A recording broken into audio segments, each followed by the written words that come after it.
Addicted to the internet? What would I know about that? I feel very personally attacked right now. I'm Daniel Howell and welcome to Forever Scrolling, an attitude series about mental health, social media and getting through the night, where every week you will hear stories from me and other LGBTQ creators. This week we are talking about social media addictions. Social media can often feel very overwhelming and it's very possible to develop a problematic relationship with it, which is why it is important to find balance. If you're checking your notifications whilst in the shower, time to step back a bit. Your phone is always dead, girl. Like feeling panicky without my phone. A clear sign that you've spent too much time on the internet is when the voices in your head, of the social media conversation, is louder than what's going on in the real world. I've had times where I put my phone down after looking at an argument on Twitter and I'm just like, wow, okay, for a whole chunk of time there, I was more sucked into the reality happening on my phone than the real world around me. I started to feel physically, my emotions got changed by what I was reading on the internet. You know what you do then? You put your phone down, you look at a leaf for a minute, you do one deep breath. Real world.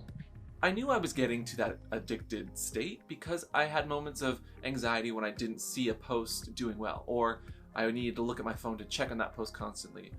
Or, again, my phone told me literally that I was just spending more and more time every week, and I had to stop that. If you are addicted to social media, there's things you can do. You can set limits on the time on your phone that you can use certain apps for. You can just tell yourself, I'm gonna curate my experience and make it so that certain things don't stress me out. Just take time in your day to do things off the internet that make you feel better. It doesn't have to be something as big as a religion or meditation. Just buy a potted plant, just tend to a cactus, and it can ground you to reality. If you're feeling addicted to social media, something that's been really helpful for me is setting concrete, specific times as goals for being away from your phone. So for me, I've really enjoyed going for a daily walk at 7 p.m. when it's cooled down a little outside. I've also been really enjoying reading because I have some classes coming up and I have to read a book for those classes. I've also been enjoying painting. I've been painting some gifts for friends for their birthdays or other holidays. So I think having that specific goal and that time restriction has really helped me take it seriously to put down my phone, put away my devices, and actually go and do other things away from a screen.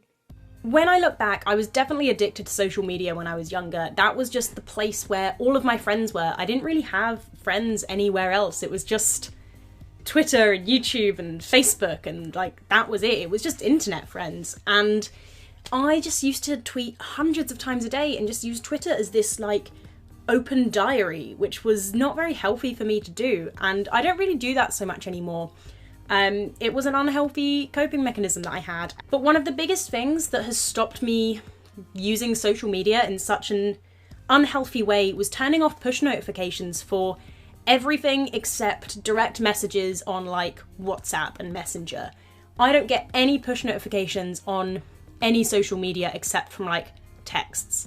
I still regularly check my social medias, so I don't really miss notifications much, but I don't have them in my face all the time, and it's just so much more calm. Breaking those behavioral patterns and recognizing when something becomes unhealthy. So even just sleeping next to your phone, you can try putting it in another room when you go to bed. That's a good one. That way you won't wake up and be like, oh, my phone, which I do a lot, so I should probably start doing that. I think there were definitely days, more so a few years ago, because now I'm just I'm so bored, where I would just sit looking at things for hours. I just could not be part of the conversation. If people were talking about something that was happening, if people were arguing about something, I had to read every single comment. I had to keep going to the end. And eventually I just got exhausted, even just from silently reading things that were happening on my laptop. And I just had to start telling myself, I don't have to see everything. It's the fear of missing out of these virtual conversations. And one day I was I need some damn respect for myself. I don't need to be involved in this. And I just went, hey, close the lid. Sometimes I feel like I'm missing something. Did I miss girl, who is getting dragged right now? Who said this and what Drea do this week? I need to know those things. And I feel like sometimes when I see the article, I'm like, oh my gosh, I was off Twitter when that happened. I think that it's always going to be something happening 24/7. Like people, all of us are living the same 24/7, like the 24 hours in the day. But you might be on Twitter from 6 to 8 a.m. and I might be in the bed asleep. Or I might be eating my Cheerios because it's 8 o'clock in the morning. I need that fiber.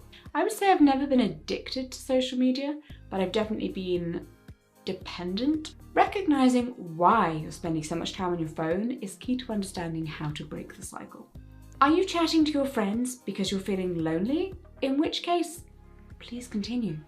I feel like a lot of people feel obligated to follow 20 newspapers and a bunch of celebrities that they might not care about, and even some people in their life that they might not want to see what they're posting, but they feel like they have to.